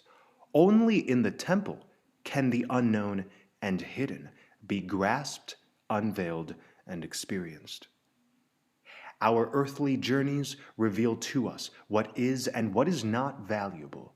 Naturally, we are given instructions from our intuition to follow the valuable. However, the dramatic tides of the world may try to shout over these instructions. We must be tuned into the expanse of our inner life to not be drowned out by the outer life. Jesus said, "Whoever believes that the all itself is deficient is himself completely deficient." Every speck of creation is enmeshed within the all. This is a hermetic conception of divinity. The one is all, and the all is in one. Whoever sees deficiency in the all is deficient for the same reason why the judgments of others are truly the judgments of oneself. The all represents the vastness of spirit. There is no deficiency or wrong manifestation within the all. The dualistic consciousness that pervades earth is so quick to split the many shades of experience as good or bad. But all is in one. The Gnostic Jesus knows this. Notice how the Gnostic Jesus emphasizes awareness above evil and sickness and sin. Interesting, huh? The unawakened one focuses on the malevolence of the world. The awakened one, rather, focuses on the capacity for malevolence in themselves. Jesus said, "Blessed are you when you are hated and persecuted. Wherever you have been persecuted, they will find no place." Indeed, a soul who continues to set itself free deals with regular accusations and misjudgments. Many of us have been called mentally unwell, delusional, out of our mind. To be incompatible with the ways of the world is to be hated. We must accept this truth on the Gnostic path. I, for one, have experienced constant attacks on all levels by family, so-called friends, and beings who watch my videos. But at the end of the day, I have the last laugh because I walk my path with integrity and commitment to my great work. Jesus said, "Blessed are they who have been persecuted within themselves. It is they who have truly come to know the Father. Blessed are the hungry, for the belly of him who desires will be filled." This persecution of ourselves refers to the inner arguments we have when trying to raise our consciousness. We can only cleanse ourselves once we are ashamed of the muck that has accumulated within the heart and mind. So, blessed are they who have been persecuted within themselves. They have brewed their own Gnosis, conducted their own shadow work. And blessed are the hungry, those who are hungry for the restoration of spiritual vision. Longing for the divine, even homesick we could say, the Gnostic presses forward, ever certain about his fate. Jesus said, "If you bring forth what is within you, what you bring forth will save you. If you do not bring forth what is within you, what you do not bring forth will destroy you." Let the genie out of the bottle, Jesus is saying. Let the magic out. The sacred powers in us, when dormant and unconscious, redirect themselves into unpleasant thoughts and feelings. Energy cannot be created or destroyed. When we're conscious of our inner strength, resilience, and divine brilliance, we can be anchors for the Holy Spirit. This self-consciousness naturally transmutes the uncomfortable and burdensome into the comfortable and light-hearted. Anything that weighs us down needs to be exposed to ourselves and transmuted so it does not destroy us. What is hidden will be exposed.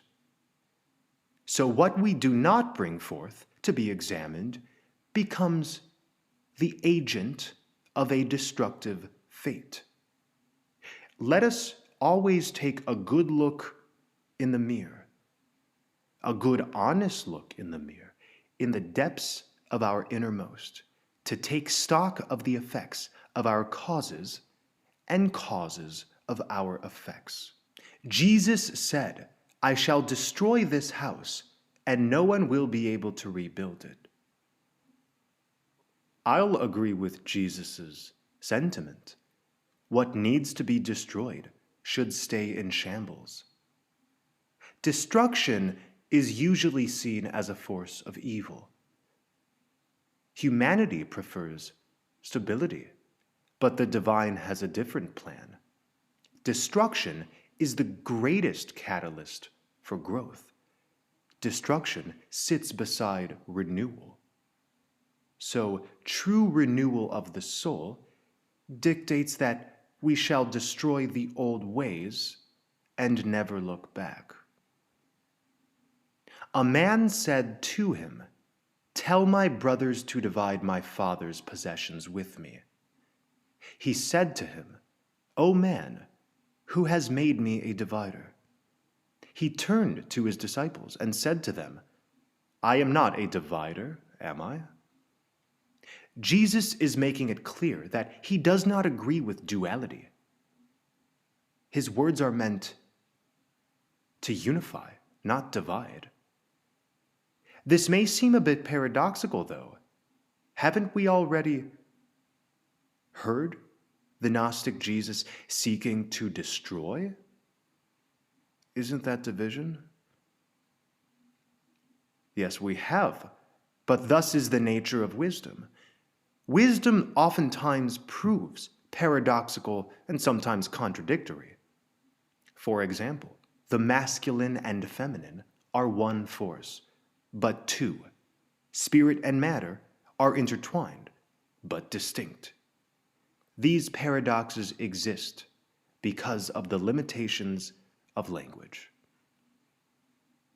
Jesus said, "The harvest is great, but the laborers are few. Beseech the Lord, therefore, to send out laborers to the harvest." There always exists an abundance of divine energies and realities waiting to collide and coincide with us here and now. The harvest is always great, but only those who labor can take the harvest's fruits.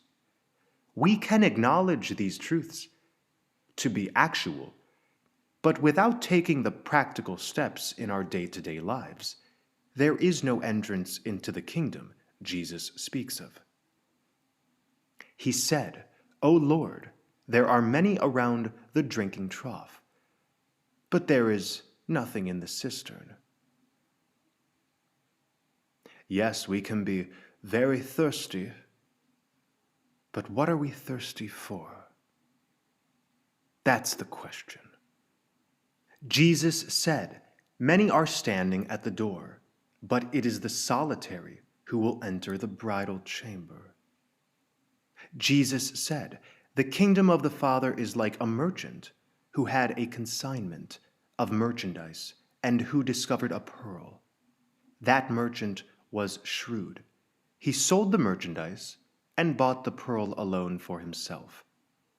You too seek his unfailing and enduring treasure, where no moth comes near to devour and no worm destroys. The road is narrow." Jesus wants his disciples to realize just how exclusive of a club he's talking about. Paradise is attained solely by those who have authentically realized themselves for wisdom's sake. This path is typically one walked alone. When we become dedicated to the divine becomes dedicated to us. It takes two to tango, doesn't it? Jesus said, "It is I who am the light which is above them all. It is I who am the all. From me did the all come forth, and unto me did the all extend. Split a piece of wood, and I am there. Lift up the stone, and you will find me there." The Gnostic Jesus represents the quintessential man, the one who's attained God consciousness. Jesus in this passage is revealing his personal God consciousness. The standard Christian will read this and think he expects his disciples to worship him with such a statement. Oh, no. He is exempling the realization of the oneness of all things, and therefore claims, "It is I who am the all. Unto me did the all extend. Lift up the stone, and you will find me there." This deification is not exclusive to Jesus. This deification of oneself through realizing the all can be experienced by the true Gnostic. Jesus said, "Why have you come out into the desert? To see a reed shaken by the wind, and to see a man clothed in fine garments, like your kings and your great men? Upon them are the fine garments, and they are unable to discern the truth."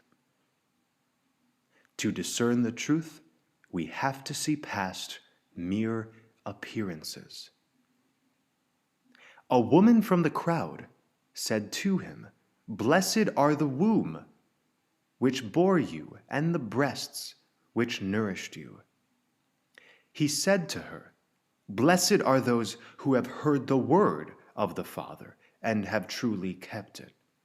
For there will be days when you will say, 'Blessed are the womb which has not conceived, and the breasts which have not given milk.'" In this passage, a woman gives praise to mothers for being the original force of creation. But Jesus corrects her. Those who listen to the word of the Father, which is the Gnosis of the Logos of the cosmos, are to be praised. The real nurturer is not the material womb or breasts, but the rays of illumination that extend from the kingdom into the human soul. That's where we come from. Jesus said, "He who has recognized the world has found the body, but he who has found the body is superior to the world." The body is our spiritual antenna, our temple. We live not in the world, but in the body first and foremost. This body is a complex system that allows us to experience earthly life as immortal beings. There is so much on earth currently aiming to disrupt the health of our temples. Junk food, drugs, pharmaceuticals, alcohol, chairs that mess up the spine, stress, the list goes on and on. Most people, I have learned, are not attentive to their bodies whatsoever. Humans give attention to the games, gags, and ghouls of this world much more than they give attention to their own personal states, including their bodies. So Jesus is smart to say, "He who has found the body is superior to the world."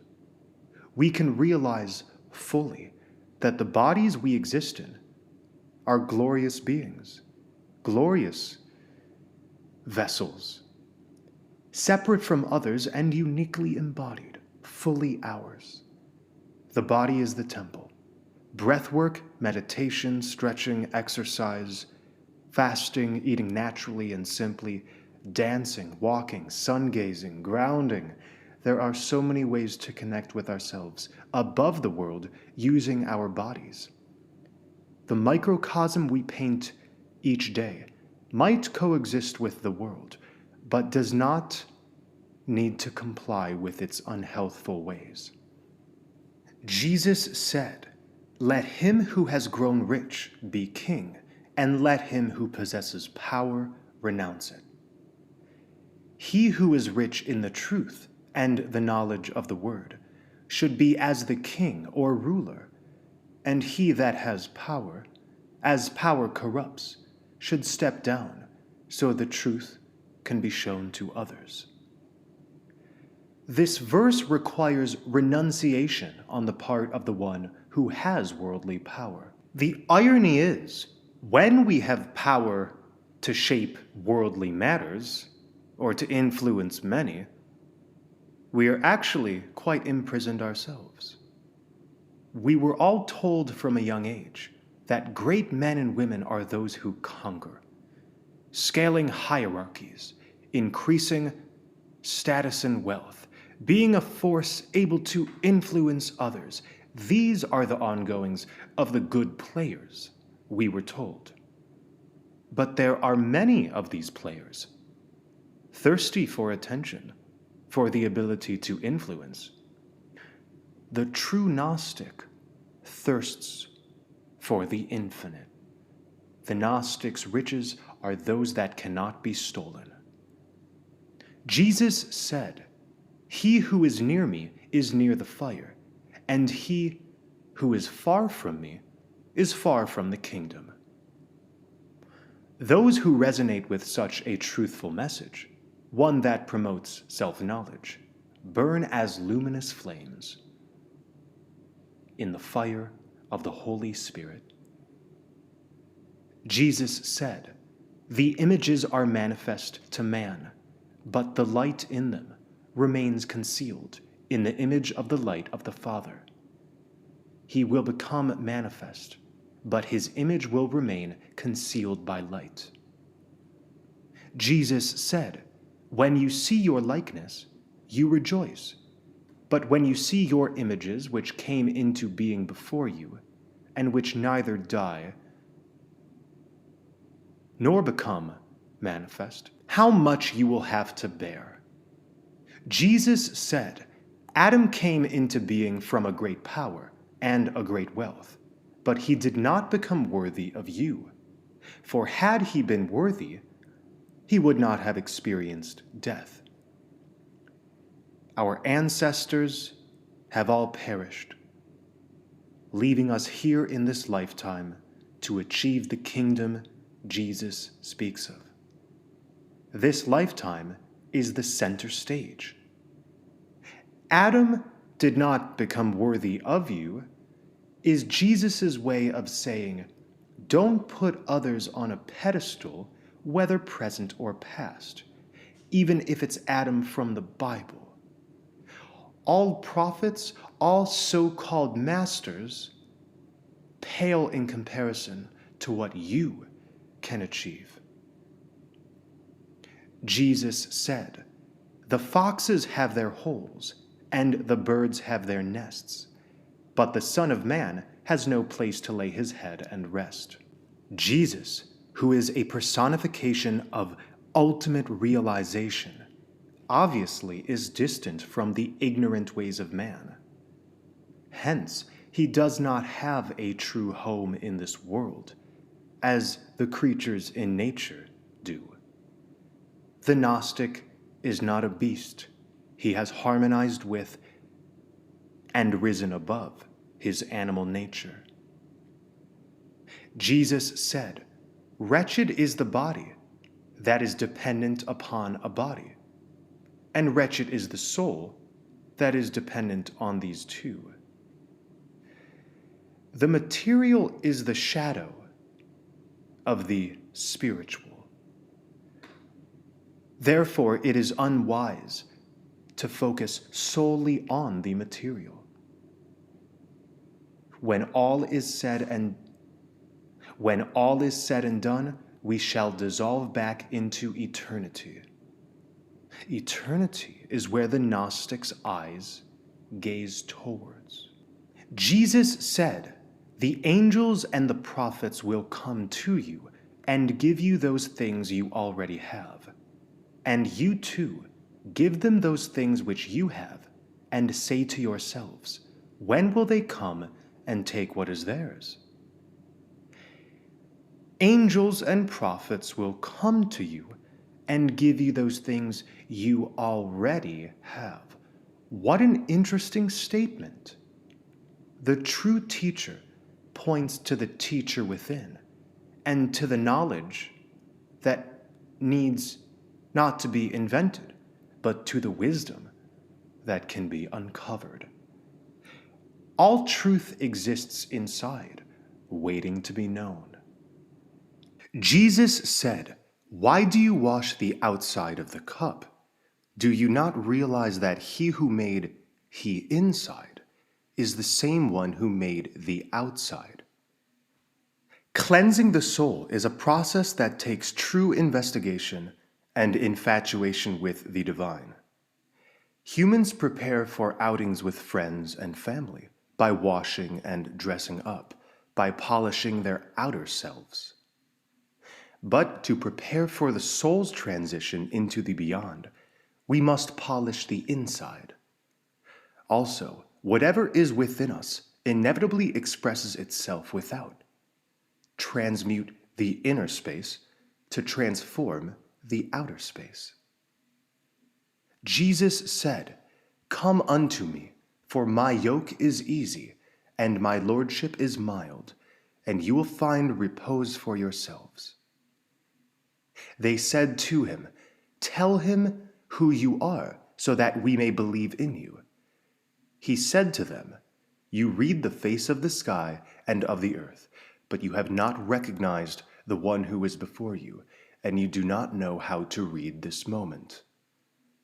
Only a true Gnostic can notice another true Gnostic. Jesus said, seek and you will find. Yet, what you asked me about in former times, and which I did not tell you then, now I do desire to tell, but you do not inquire after it. We require curiosity to go after the mysteries of creation. We live in a world so obsessed with the result that the process can seem intimidating or just a means to an end. There's no need to attach ourselves to prizes. Who cares about enlightenment, about ascension, about the kingdom of heaven? I care most about my own peace, connection, and authenticity being experienced and expanded. To find, we must seek with integrity. The revelations shall come in due time, or to quote the band Funkadelic, free your mind and your ass will follow. Jesus said, "Do not give what is holy to dogs, lest they throw them on the dung heap. Do not throw the pearls to swine, lest they grind it to bits." Most of us are familiar with this concept, that of keeping transcendent truth away from those who would only make a mockery of it or misuse it. Most beings on earth are so quick to exploit themselves or another that any holy guidance given is taken out of context and either violated or laughed at.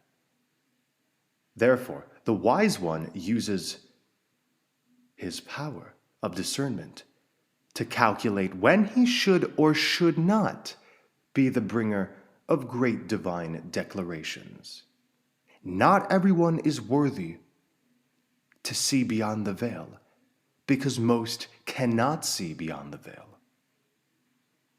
Jesus said, "He who seeks will find, and he who knocks will be let in." Jesus said, "If you have money, do not lend it at interest, but give it to one from whom you will not get it back." Self-mastery requires that we expect nothing for our efforts. This is a paradox that must be accepted. Hence, we give money to those who won't give it back. This is a metaphor for the giving that gives for giving's sake.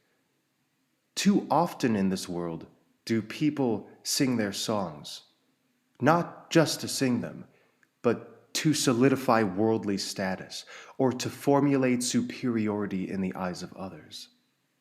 The true Gnostic, who is a child of God, lets his inner compass guide without being divided by the temptations of recognition. Jesus said, "The kingdom of the Father is like a certain woman.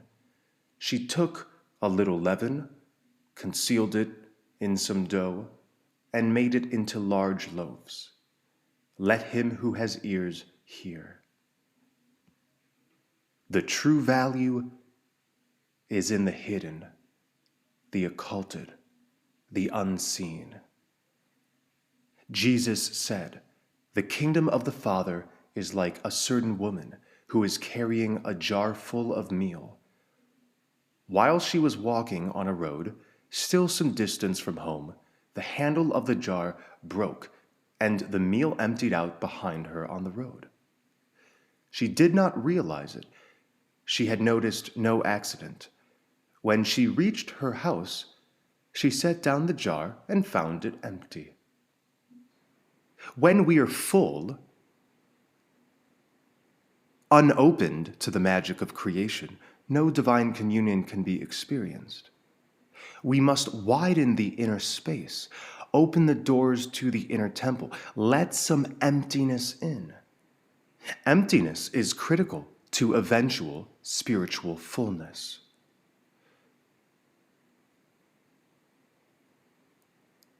Jesus said, "The kingdom of the Father is like a certain man who wanted to kill a powerful man. In his own house, he drew his sword and stuck it into the wall in order to find out whether his hand could carry through." Most people will read this passage and find it a bit offensive, but let's get past appearances. Knowing oneself includes becoming acquainted with one's own strength. This strength, when unknown, expresses itself not constructively, but divisively, destructively. We can only overcome obstacles once we've recognized and shaken hands with our own strength. Then we can and do overcome obstacles. Jesus gives us the image of a man killing a powerful man. In his own house, he first practices his strength in swordsmanship. Once practiced, he can then carry out the murder. We might interpret this parable as advocating the death of every powerful feeling in us. What is commonly referred to as the ego, what I like to call the persona, is the false self that masquerades the true self. The false self experiences the sensation of power, albeit temporarily, when it achieves its materialistic or worldly objectives. The powerful man who the man kills is all but himself. After all, even when we duel with others, the battle is really within. The disciples said to him, "Your brothers and your mother are standing outside." He said to them, "Those who do the will of my Father are my brothers and my mother. It is they who will enter the kingdom of my Father." They showed Jesus a gold coin and said to him, "Caesar's men demand taxes from us." He said to them, "Give Caesar what belongs to Caesar. Give God what belongs to God, and give me what is mine." All of the wealth in the world cannot equate to one moment basking in the glory of the oneness of the all. What we crave becomes ours. Our intentions plant the seeds of our eventual actions. Caesar, for instance, craves money, and therefore it is so. Caesar, like all beings, eventually has to answer to his own misdeeds and greedy manifestations. Give God what belongs to God means align with the force that you are made from, the force that flows through you. We eternally exist in God's arms, in the cradle of the divine, without beginning or end. This knowing is infinitely more valuable than any money that can be taxed. Jesus said, "Whoever does not hate his father and his mother, as I do, cannot become a disciple to me. And whoever does not love his father and his mother, as I do, cannot become a disciple to me. For my mother gave me falsehood, but my true mother gave me life." In order to be a Gnostic, a seeker of truth and divinity through self-knowledge, Gnosis, we must be willing to give up everything. Anything anchoring us to a limited existence based in lies must be taken out of our lives. If this means family, this includes our family. The Gnostic path ends up being a solitary one, and that is perfect. The divine masculine and feminine energies, our otherworldly father and mother, exist as brilliant contrasts to the perhaps well-meaning but very mortal parents in the flesh. Jesus said, "Woe to the Pharisees, for they are like a dog sleeping in the manger of oxen. For neither does he eat, nor does he let the oxen eat." Jesus wants his disciples to be unlike the Pharisees or the commoners. There is no nourishment found in the commoner's soul. Jesus said, "Fortunate is the man who knows where the brigands will enter, so that he may get up, muster his domain, and arm himself before they invade." The world has many tricks up its sleeve. With our spiritual armor fully intact, nothing destructive can penetrate our minds or distort our realities. There are various dramas, pleasure traps, streams of information, and cultural machinations that will attempt to distract or dissuade us from the path at hand. Jesus is telling his disciples to stay prepared and focused in the face of the world's constant challenges and tests. The next 8 passages I will read without interpretation, as we've already covered many of these points in prior passages. They said to Jesus, "Come, let us pray today, and let us fast." Jesus said, "What is the sin that I have committed? Or wherein have I been defeated?